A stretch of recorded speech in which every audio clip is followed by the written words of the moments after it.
Hello everyone, welcome to the channel, and today we are going to learn that how to set the navigation bar.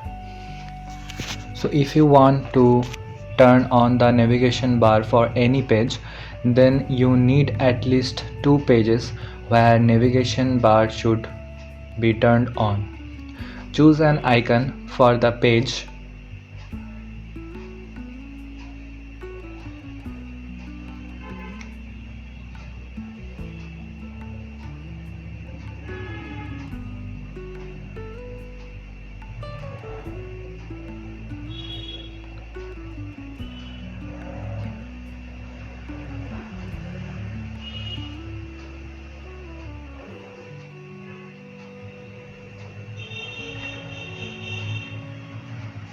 Now we have the navigation bar on for the create post page.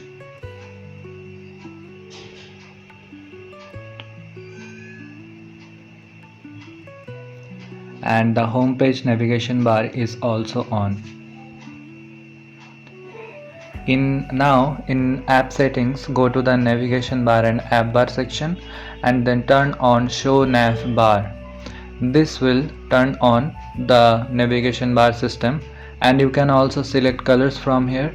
As you can see that we have changed the color of the navigation bar. Now that's all. Thanks for watching.